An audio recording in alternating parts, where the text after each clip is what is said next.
Amén. Gloria a Dios.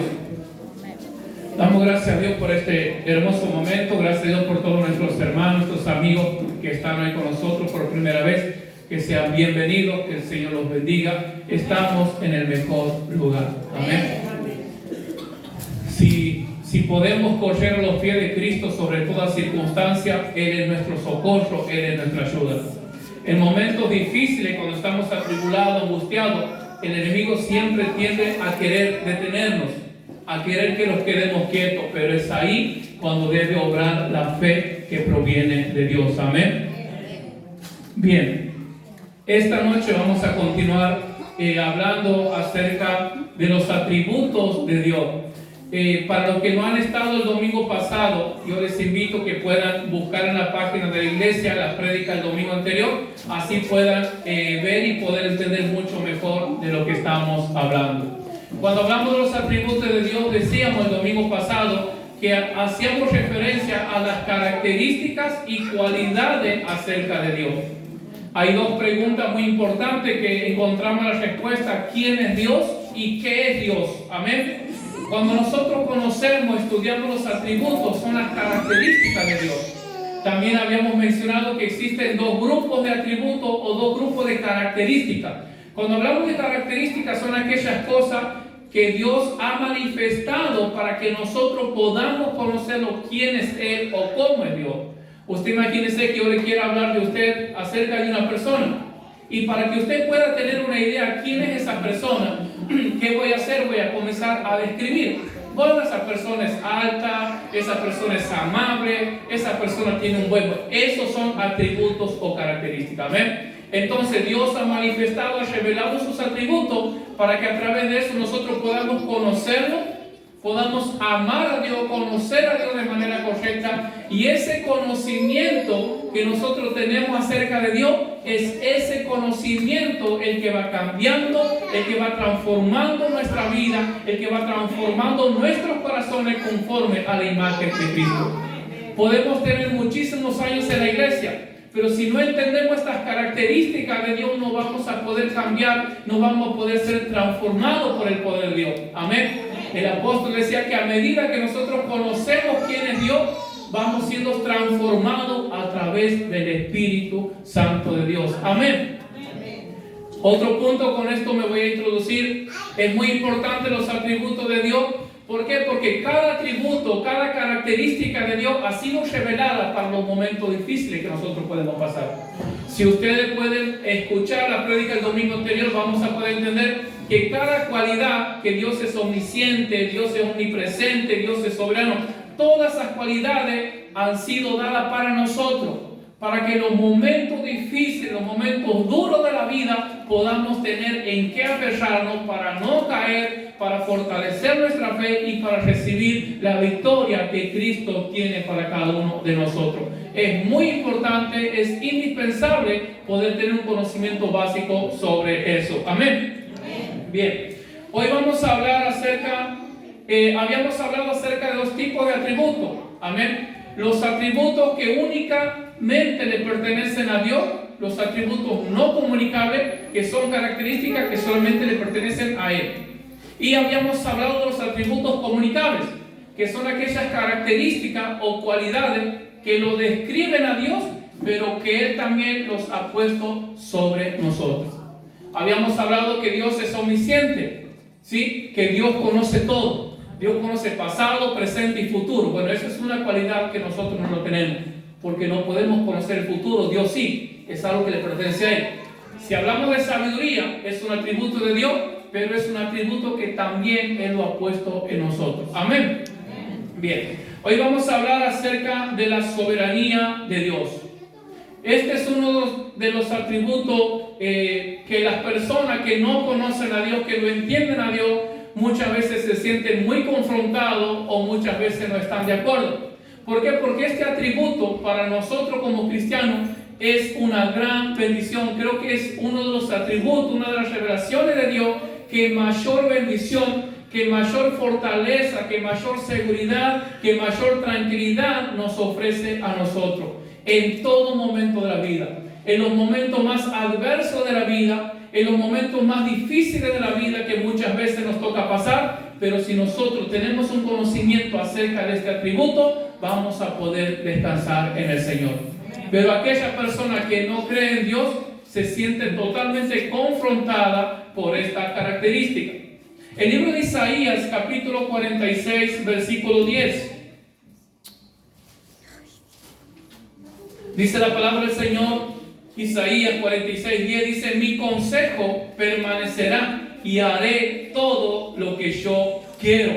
Dice mi consejo. Cuando habla de consejo, también significa mi palabra o mi propósito. En otras palabras, Dios dice: mi propósito, mi voluntad o lo que yo quiero hacer va a permanecer y lo voy a hacer. ¿Y quién es aquel que puede levantar su mano y decir: no, a mí no me parece, o Dios no lo puede hacer? Dios sí lo va a hacer. ¿Por qué? Porque esa es la soberanía de Dios. Dice: mi propósito o mi voluntad permanecerá y haré todo lo que yo quiero.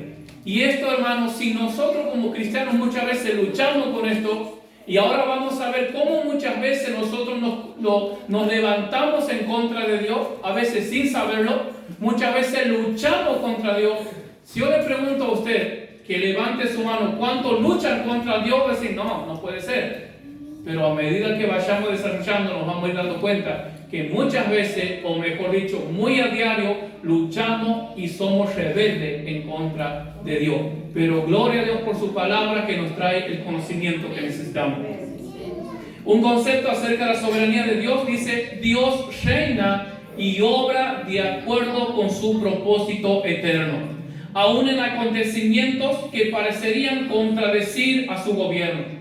Hermanos, muchas veces hay acontecimientos, sucesos que pasan en nuestra vida, en nuestro alrededor, o a veces en el mundo entero, que pasa o que ha sucedido y que a veces parece ser muy contradictorio a lo que es Dios. Y es ahí cuando surge la gran pregunta: ¿dónde está Dios? O si Dios existe, ¿por qué el mal? O si Dios existe, ¿por qué esto y por qué lo otro? Es una pregunta que muy a diario las personas se hacen. Pero esta noche vamos a encontrar la respuesta en la palabra de Dios.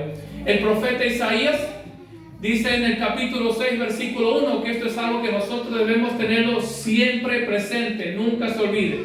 Isaías capítulo 6, versículo 1 dice: en el año que murió el rey Usías, dice: vi yo al Señor sentado sobre un trono alto y sublime, y su falda, dice el profeta, cubrían todo el templo.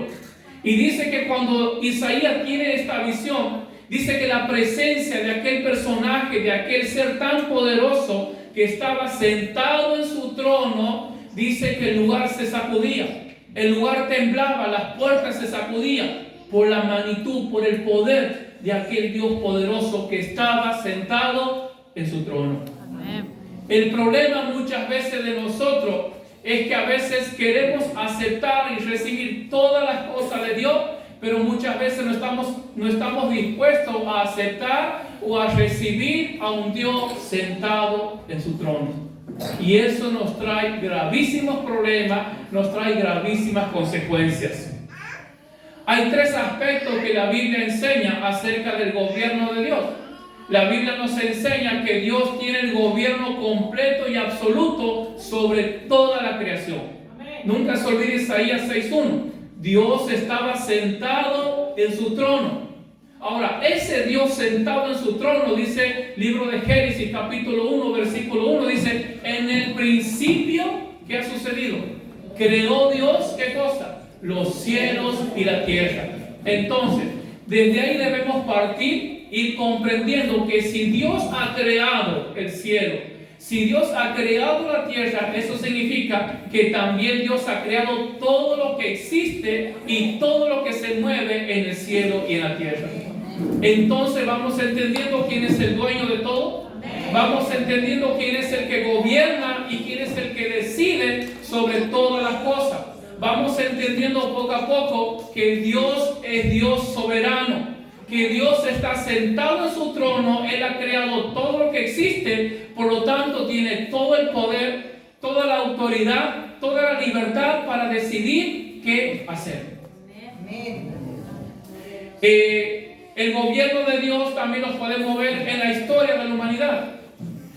Muchas veces nosotros vemos la historia, ¿sí? Y hay muchas guerras. Han pasado acontecimientos, sucesos muy sangrientos.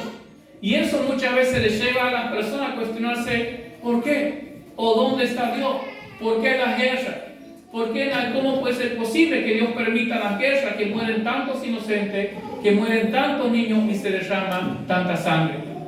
Pero Dios está en su trono soberano y desde ahí está gobernando todo lo que Él ha creado, cielo y tierra. Aún en las historias, las guerras más sangrientas, los acontecimientos más sangrientos que nosotros podamos reconocer, todo ha estado, está y estará bajo el dominio y bajo el señorío de nuestro Señor Jesucristo. En tercer lugar, vemos el gobierno de Dios en el plan de redención. Primero y principal, habíamos dicho, en la creación, el gobierno de Dios se ha establecido. En segundo lugar, acabamos de mencionar el gobierno de Dios en la historia de la humanidad.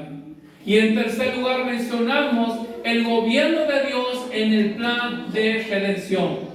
Y cuando hablamos del plan de redención, estamos haciendo referencia a nadie más ni a nadie menos que a nuestro Señor Jesucristo. Que Dios sentado en su trono, de Dios, de Rey, de soberano absoluto y completo, Él ha dispuesto que Cristo tenga que venir a la tierra, que tenga que sufrir, que tenga que morir, que tenga que resucitar. En esas tres partes principales vemos el gobierno y la soberanía de Dios en todas las cosas. Amén. En el libro de Daniel, capítulo 2, versículo 21, dice: Él muda los tiempos y las edades, quita reyes y pone reyes, da la sabiduría a los sabios y ciencia a los entendidos. Dios tiene el gobierno, Dios tiene el control, Dios es el que da la sabiduría al hombre, Dios es el que quita la sabiduría. Amén. Dios es el que pone reyes, Dios es el que quita reyes, el que pone gobernante o lo saca. ¿Y por qué hace eso? Eso es lo que muchos se preguntan, ¿por qué? ¿Por qué? ¿Por qué? ¿Por qué? Porque Dios es un Dios soberano, dueño y creador de todo lo que existe. Ahora, muchas personas, aún conociendo y sabiendo la soberanía de Dios, pero les cuesta reconocer o no quieren admitir que Dios es un Dios soberano. ¿Y sabe por qué? Porque muchos creen y dicen, bueno, pero si nosotros aceptamos que Dios es un Dios soberano, eso excluye la responsabilidad humana. ¿Por qué? Porque si la Biblia dice que Dios es soberano, entonces significa que yo estoy aquí porque Dios es soberano y no por responsabilidad o por decisión mía. Y entonces ahí donde mucha gente se pregunta cómo puede ser, o también lo que se conoce como el libre albedrío, la libertad de elección que Dios le ha dado al hombre. Pero si decimos que Dios es soberano, entonces ¿dónde queda la responsabilidad del hombre? Pero sin embargo, lo que nosotros debemos entender, que la responsabilidad que le ha sido dada al hombre descansa y está basada en la soberanía de Dios. Es Dios el que ha decidido. Es Dios el que ha decidido en su soberanía poner al hombre en un grado o en un ambiente de responsabilidad humana. Amén. Dice, Dios es soberano, dice, y cualquier cosa que haga es justo. Amén. Dice estado condicional y estado incondicional. Quiero que presten mucha atención a esto. Dios a su creación ha puesto en dos lugares, en un estado condicional, y aparte de su creación los ha puesto en un estado incondicional. ¿Cómo es eso? Debemos partir desde el principio que Dios ha creado todo. Vamos entendiendo hasta ahí. En segundo lugar, Dios ha puesto a su criatura, algunos en estado condicional y en otros en estados incondicional. La gran pregunta que muchos se hacen, ¿cómo es posible que Satanás se haya rebelado contra Dios en el cielo? ¿Cómo es posible que Satanás, estando en el cielo, en la gloria de Dios, la maldad haya entrado en él? Porque dice la Biblia que Satanás y una tercera parte de los ángeles se han rebelado en el cielo y desde ahí han sido arrojados a la tierra por Dios. Y la pregunta es ¿por qué? ¿Cómo puede ser? Bueno, volvemos al principio. Dios a Satanás y a todos sus ángeles, ellos estaban sobre una condición. Dios los había creado, pero Dios les había dado condiciones. Y que esa condición ha sido dada por la soberanía de Dios. ¿Por qué lo hizo Dios? Porque Él es soberano.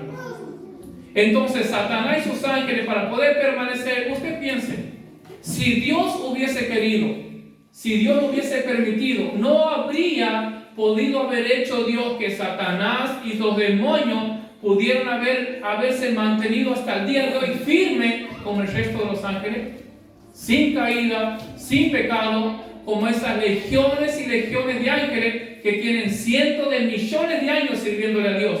¿Y por qué ellos no han caído? Soberanía de Dios.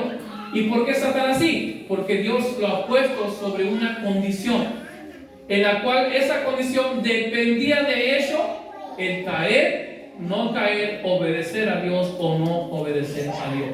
Y esa condición no va en contra de Dios. Esa condición fue puesta por la soberanía de Dios. Vayamos al segundo ejemplo. Adán y Eva. ¿Por qué cayeron? Porque Dios los ha creado y Dios los ha puesto sobre la base de la condición. ¿Por qué? Porque Dios lo crea al hombre y le da condiciones, le da mandamientos que ellos deberían guardar, deberían respetar y obedecer si ellos querían seguir permaneciendo en el huerto de Edén y con la presencia de Dios. Dios les ha puesto condiciones, los ha creado y los ha puesto sobre condiciones. Dios le ha dado la responsabilidad a Adán, la responsabilidad de elegir si él quería obedecer a Dios o quería desobedecer a Dios.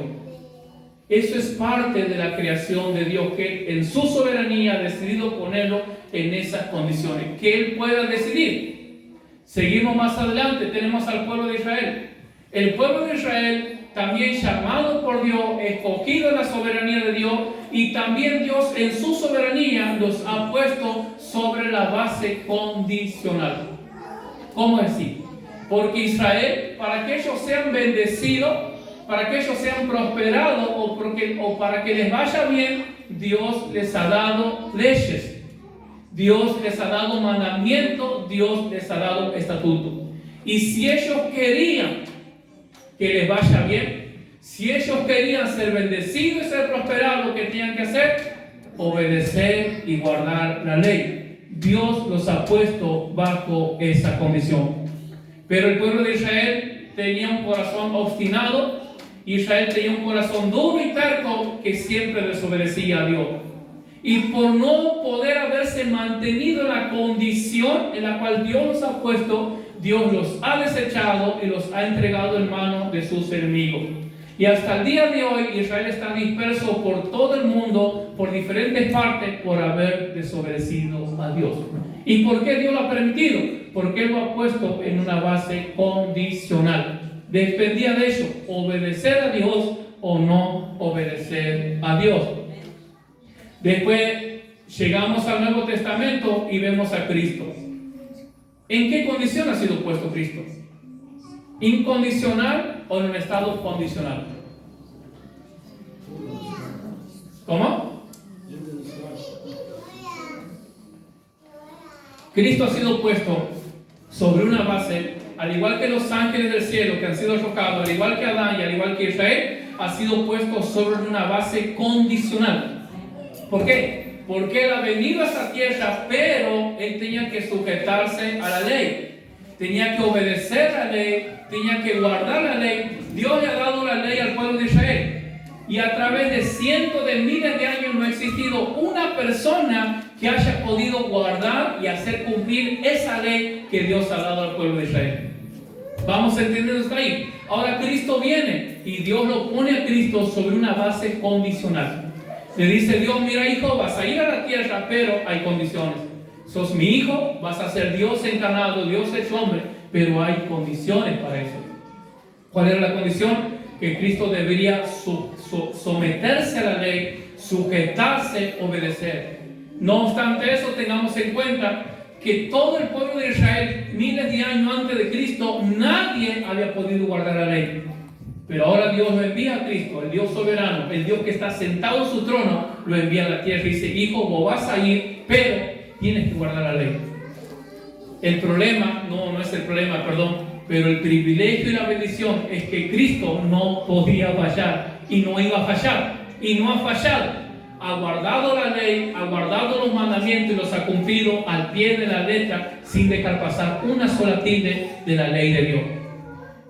Otras condiciones que tenía Cristo que cumplir: tenía que ir a la cruz, llevar sobre él el pecado de toda la humanidad. Si eso no es condición, entonces ¿qué es? Y como si eso fuera poco, Jesús tenía que cargar sobre él toda la ira del Padre. Toda la ira que el Padre tenía en contra de todo el mundo por el pecado y por la desobediencia, Cristo lo ha tenido que cargar sobre él. Él ha sentido, él ha sufrido la ira del Padre, él ha sufrido, ha soportado el juicio de Dios por nuestra culpa, por nuestra responsabilidad, para darnos a nosotros el perdón de pecado y la salvación de nuestra alma. Ahora, Dios lo pone a Cristo en un estado condicional, pero había recompensas incondicionales. Dios lo pone a Cristo, él tenía que cumplir con todas esas cosas, pero la recompensa que le esperaba por haber obedecido a Dios son promesas incondicionales. ¿Por qué incondicionales? Porque son eternas, porque nadie le puede quitar, porque no puede caer. Amén. Vamos entendiendo hasta ahí. Amén. Dice: Dios es soberano y cualquier cosa que haga es justo. Este es el problema de todo el hombre y con lo que aún nosotros luchamos. Nos cuesta entender que todo lo que pasa en el mundo, todo lo que pasa en mi vida, todo lo que pasa en mi salud, todo lo que pasa en mi familia, ¿por qué pasa? Porque Dios es justo. ¿Cuál es el problema? Que lo que para Dios es justo, para nosotros muchas veces es injusto. Pero ¿cómo puede ser? Dijo mi hija: esto es injusto. Y nosotros muchas veces luchamos con eso. ¿Por qué? Porque no aceptamos la soberanía de Dios, porque no estamos aceptando a un Dios sentado en su trono y que tiene el gobierno, que tiene el dominio y el poder sobre mi vida, sobre mi familia, sobre el mundo y sobre todo lo que se mueve. Dios es justo. ¿Pero por qué tanta guerra? Dios es justo. Pero es que yo no entiendo, es que no tienes por qué entender. ¿Cómo piensa usted? Usted imagínese, siempre pongo este ejemplo porque los padres lo vamos a entender. Yo tengo mi hija y hay cosas que yo hago y ella no lo entiende. Me dice: pero esto es injusto. Es que ella es una niña, ella no va a entender. Y me pide explicación, yo le explico y sigue sin entender. Si mi hija no me entiende a mí, que soy un ser humano igual que ella, ¿cómo nosotros podemos llegar a pensar que Dios, si Dios nos da la explicación del por qué Él hace las cosas, nosotros vamos a llegar a entender? No lo vamos a entender. Somos una mente finita, una mente pequeña. No podemos tratar de entender a un Dios grande, a un Dios soberano, a un Dios omnisciente que conoce el pasado, conoce el presente, que conoce el futuro y que aún conoce los pensamientos que nosotros vamos a tener mañana. Ella los conoce. Entonces, ¿cómo vamos a tratar de entender a Dios? Y ese tratar de entender a Dios, esa situación es no aceptar que todo es obra de Dios y porque Él es justo, no es otra cosa que rebeldía en contra de Dios. Porque usted imagínese en su trabajo, que su jefe le diga: mira, por favor quiero que vayas para allá en esto. Es que no me parece. ¿Qué está haciendo usted? ¿Obediente, desobediente, rebelde? Estamos siendo rebeldes, estamos siendo desobedientes. Bueno, lo mismo pasa con Dios. Pero el problema de nosotros es el no me parece. Dios ha permitido la guerra, es que a mí no me parece. Dios ha permitido que niños mueran, es que a mí no me parece. A mí tampoco me parece. Pero sin embargo debemos aceptar y asimilar que todo lo que pasa es porque Dios lo permite, y si Él lo ha permitido ha sido justo. Amén. Dice Hay del rebelde, dice, hay del rebelde que su soberanía pone en tela de juicio. Hermano, ¿cuántas veces nosotros ponemos la soberanía de Dios en tela de juicio? ¿Cuántas veces aquel ser supremo, aquel Dios, aquel rey que está sentado en su trono decide hacer algo y nosotros ponemos en tela de juicio? ¿Cuánta condenación vamos a acarrear hacia nuestra vida por poner en tela de juicio, por poner en duda lo que Dios decide? Cuando nosotros no aceptamos, cuando nosotros no asimilamos, no aceptamos las realidades, estamos poniendo en tela de juicio la sabiduría, el gobierno y la soberanía de Dios. Pero cuando nosotros aceptamos la soberanía de Dios, simplemente decimos: Señor, si tú lo has permitido, tú eres justo, tú eres soberano.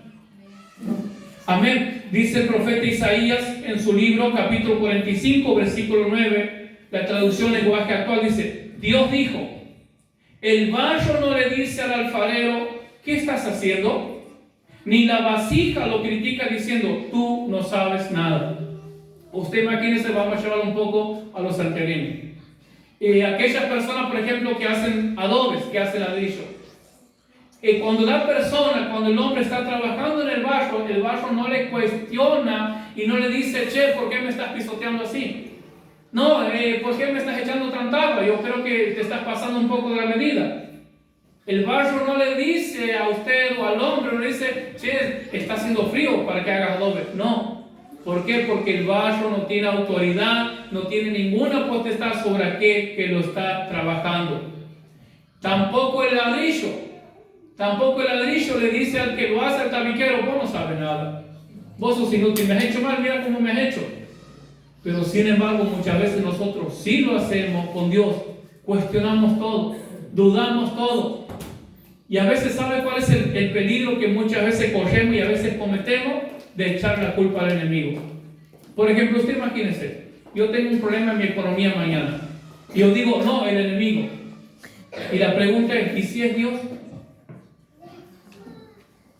¿No se supone que Dios gobierna nuestra vida? ¿No se supone que creemos que Dios tiene el dominio de mi vida, que Dios tiene el control de mi familia, de mi matrimonio, de mi economía y de mis hijos? Entonces, ¿cómo le puedo atribuir una obra al diablo cuando Él no tiene lugar ni parte en mi vida?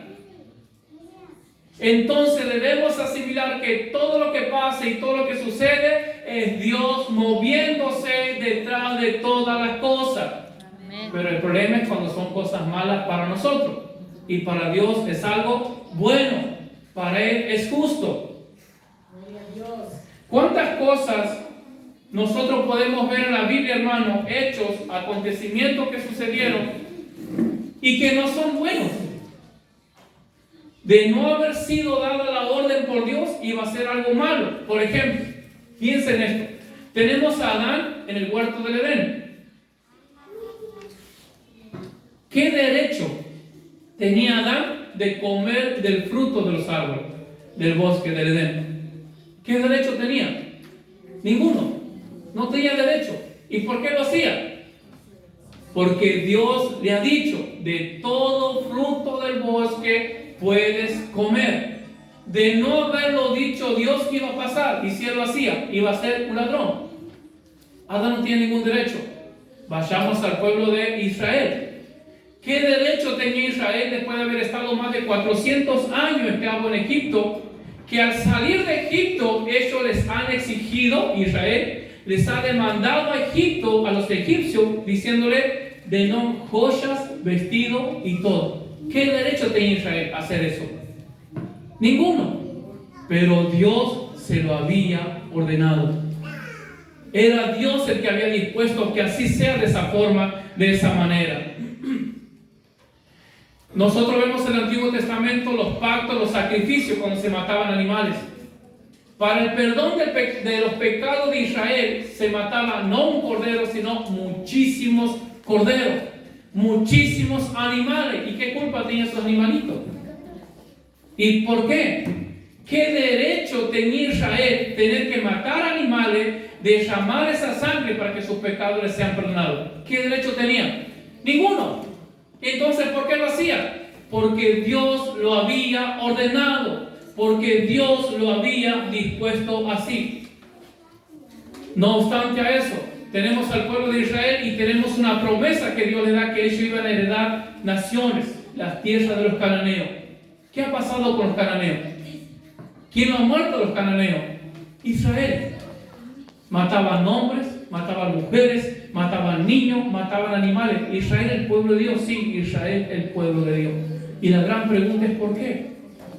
Porque Dios lo ha ordenado.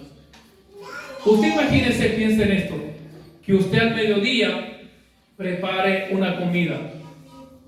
Usted prepara una comida, ha trabajado muy exquisita, muy rica, pero usted dice, esta comida mejor voy a comer un poco yo y el otro poquito lo voy a dar a mi perro o a mi mascota. Y su vecino dice, che, pero ¿por qué hace eso? ¿Qué va a pensar usted? Usted se va a sonreír y va a decir, mejor no le digo nada. Pero usted sabe la respuesta que usted quiere decir. O sea, yo soy dueño y yo le he cocinado. O sea, ¿cuál es el problema? Si usted ha cocinado algo, ¿quién puede ir a disponer sobre eso que está hecho? Nadie. ¿Por qué? Porque es de usted. Usted es el dueño, usted es la dueña y usted puede hacer todo lo que quiera. Lo puede guardar en la heladera, lo puede dejar en la mesa, le puede regalar al vecino, usted puede hacer lo que quiera. ¿Por qué? Porque usted es el dueño. ¿Lo van a entender los de afuera? No lo van a entender. Bueno, nosotros somos exactamente lo mismo en las manos de Dios. ¿Quién puede decir a Dios por qué haces esto? ¿Quién puede decir a Dios, no, esto no me parece o esto está mal? Él es Dios. Y porque es Dios y porque es soberano y porque está en su trono, puede hacer lo que quiera. Pero debemos descansar que Dios no va a hacer algo que a nosotros nos pueda lastimar o doler, aunque a veces lo parezca. Pero todo lo que Dios hace es por el bien de sus hijos y por el bien de su pueblo.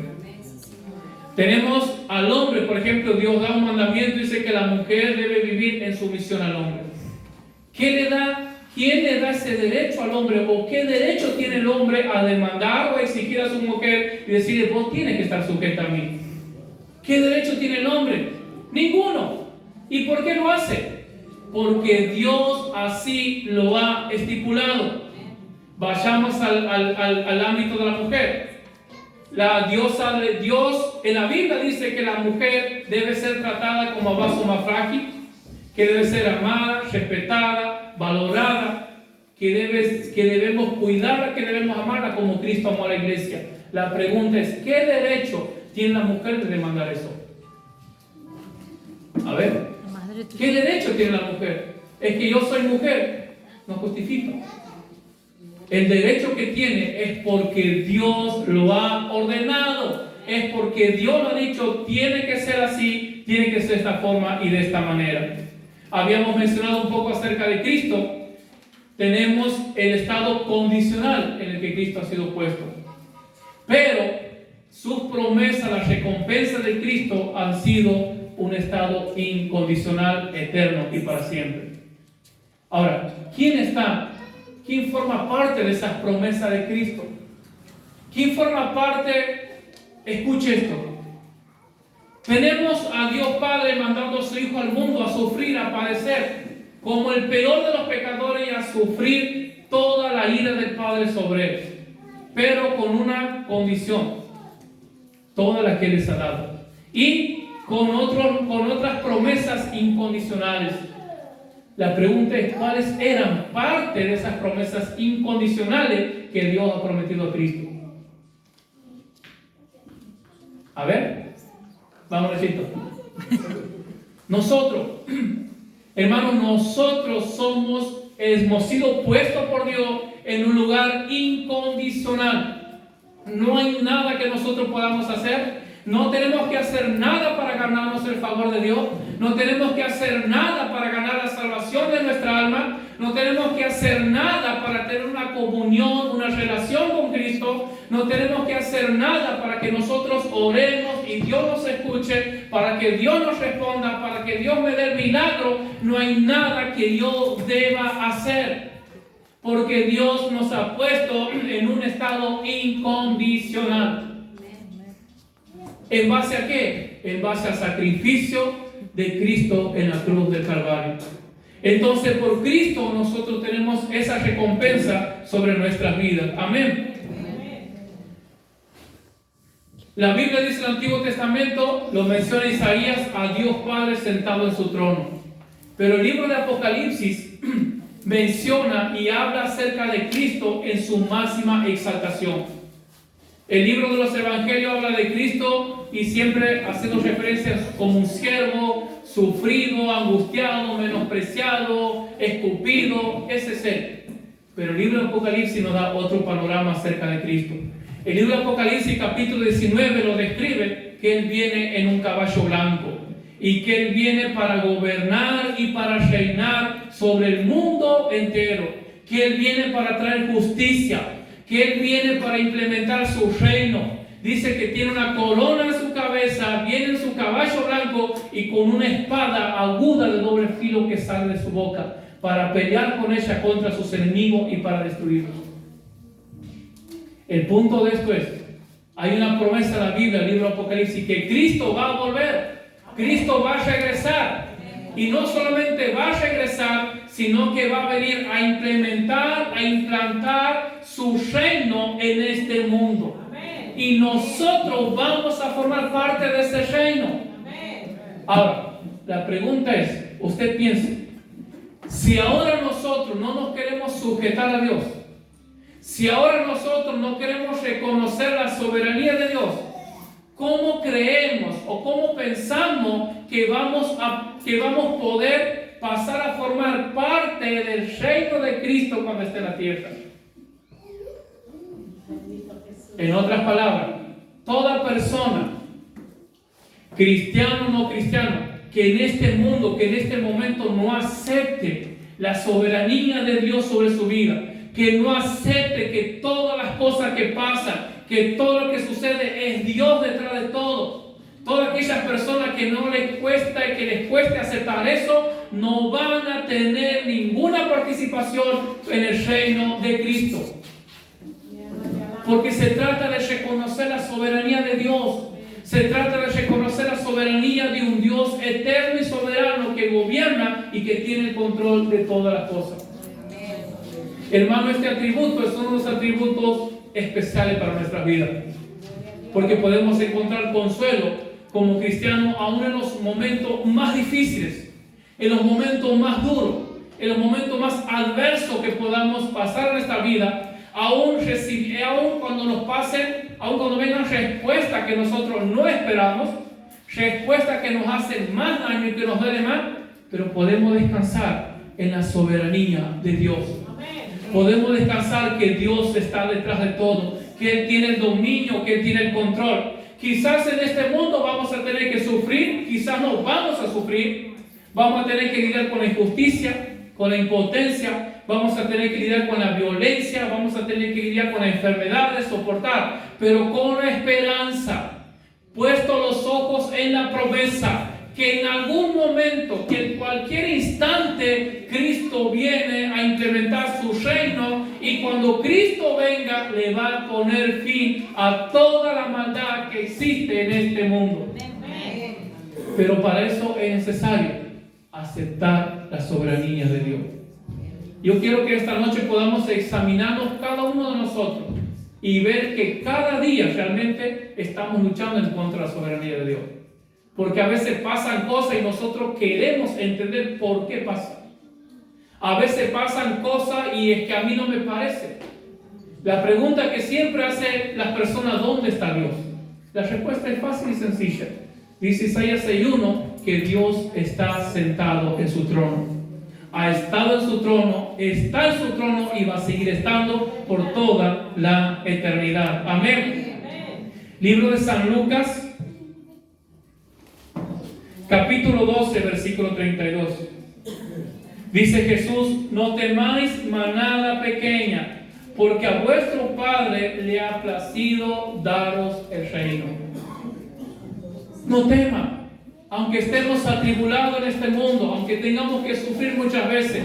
Y muchas veces decir, pero ¿cómo es posible que quieras seguir yendo a la iglesia después de lo que te ha pasado? ¿Cómo es posible que después que te ha ido mal, has perdido tus familiares, has perdido tus seres queridos, te va mal en todo y quieres seguir yendo a la iglesia? ¿Cómo puede ser? Es que es necesario. Gloria a Dios. Porque el venir aquí nos va a ayudar a entender, el venir aquí nos va a ayudar a someternos a la soberanía de Dios, con la esperanza de saber que en algún momento, que en cualquier instante, la maldad se va a terminar. ¿Y por qué existe la maldad? Porque Dios quiere manifestar su gloria. Si no existiera maldad, ¿cómo Dios va a manifestar su gloria y su poder sobre el mal? ¿Cómo Dios va a manifestar su poderío en todo lo malo que existe? Dice en el libro de Romanos, capítulo 9, versículo 17.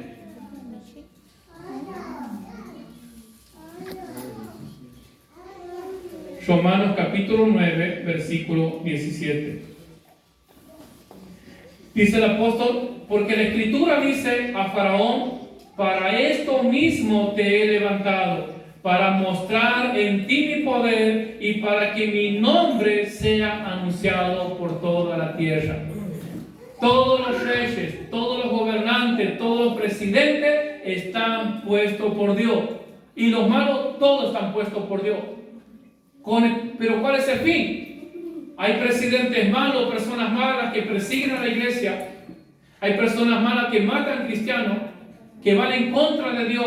Dios los ha puesto, claro que sí. ¿Pero para qué? Para manifestar su gloria, para manifestar su poder, para demostrarle al fin del tiempo, al final de todo, que el que gobierna es Él. Que el que tiene el dominio, que el que tiene el control en todas las cosas es Cristo Jesús, nuestro Señor y Rey y Salvador. Amén. Nos ponemos de pie, por favor, hermanos.